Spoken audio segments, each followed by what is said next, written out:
Il refuse qu'on lui bande les yeux avant sa mise à mort. Son sourire ne l'a pas quitté pendant qu'il était criblé de balles. Le procès commence quand? Le 26 décembre. C'est-à-dire qu'on a encore les alcools plein la tête. C'est là qu'on fait le procès de Wandji.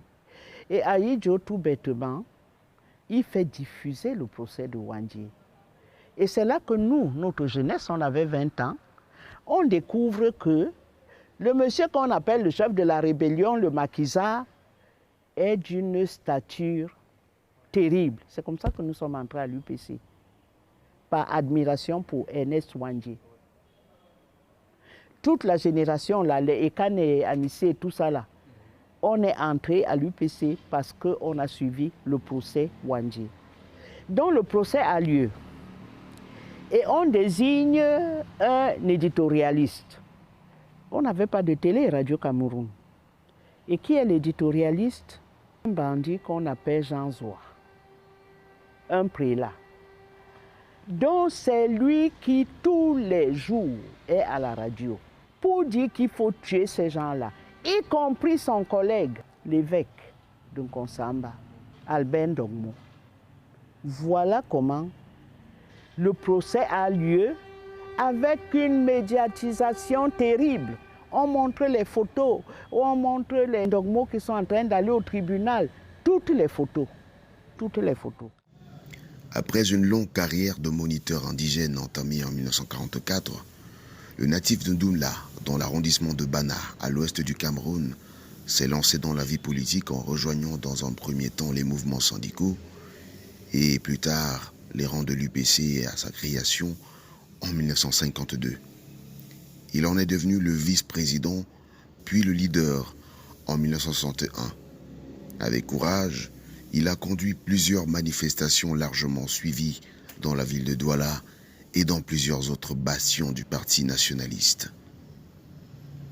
Elle reflétait l'aura d'un visionnaire qui savait haranguer les foules et polariser l'attention même des jeunes générations. Il y a un monsieur qui est Fokar, qui était l'homme de la France-Afrique. Fokar était à Yaoundé. Pourquoi? Parce qu'il y avait des pressions pour qu'on n'assassine pas ces gens-là. A commencer même par le conseiller politique de Ahidjo, qui s'appelait Senga Kouo, qui était un UPCiste, et qui a dit à Ahidjo, il est déjà fatigué, il n'y a plus de maquis, donne-lui une résidence, il sera surveillé, mais ne le tue pas. Les étudiants ont fait pression, il y a même des professeurs d'université qui ont demandé qu'on ne tue pas les gens. Mais Fokar n'était pas loin. Fokar est venu dire à Ahidjo, il faut tuer Wandji. Et j'attends, il était au Gabon. Si Ahidjo ne tuait pas Wandji, on ne sait pas s'il allait rester à son poste. Ernest Wandji avait su donner le ton et l'exemple du courage, de la confiance et de la fidélité en ses convictions. Vous savez, l'assassinat d'un chef politique n'a jamais résolu une crise politique. C'est certain. Bon, c'est un fait que le peuple camerounais ressent douloureusement la perte d'un de ses guides, mais à la longue, le peuple camerounais se dit qu'il a perdu un chef, mais que la lutte continue. Il ne faut pas oublier que le président de la République du Cameroun, qui s'appelle Ahidjo, a mis beaucoup d'argent pour sortir les gens de l'ouest des maquis, construire des routes, donner de l'argent, etc. Donc la réalité, c'est que le maquis était encerclé. Il n'y avait plus de lieu sûr. Parce que quand on dit, pour nous qui avons fait la révolution, qu'on a étudié les luttes révolutionnaires, quand le chef, le QG commence déjà à se déplacer, c'est qu'il n'y a plus de sécurité. C'est-à-dire que Wandji, en fait, était dépassé par les événements. Ce n'était pas de sa faute, mais il faut dire qu'on a mis le paquet aussi bien comme on a fait en pays Bassa qu'en pays Bamileke. On a précipité les gens du haut des chutes. On a bombardé Badenkop au napalm. On a brûlé beaucoup de villages. Il est attrapé.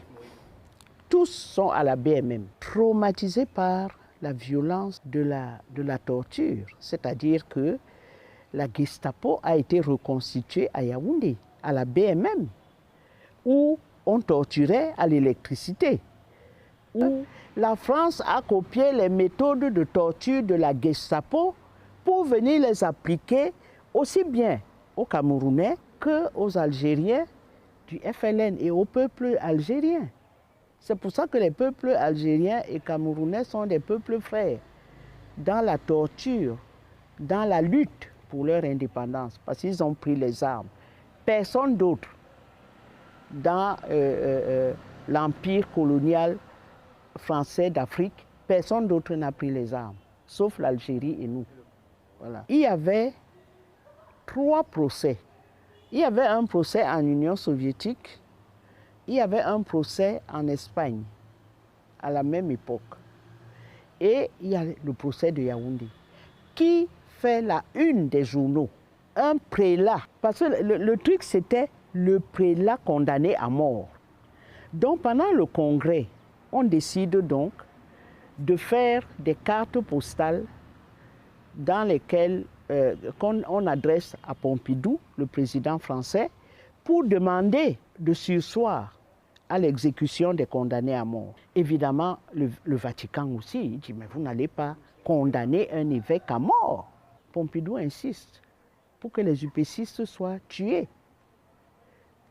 Georges Pompidou a telle enseigne qu'au lendemain de l'assassinat de Wandié, au mois de février, Pompidou fait une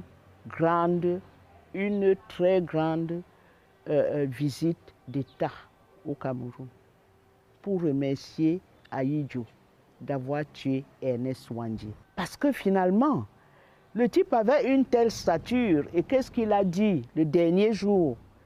Wandié a dit, l'histoire jugera. Et l'histoire a jugé. Indiscutable, la légende de Wandié fait son œuvre et se renouvelle au fil des générations.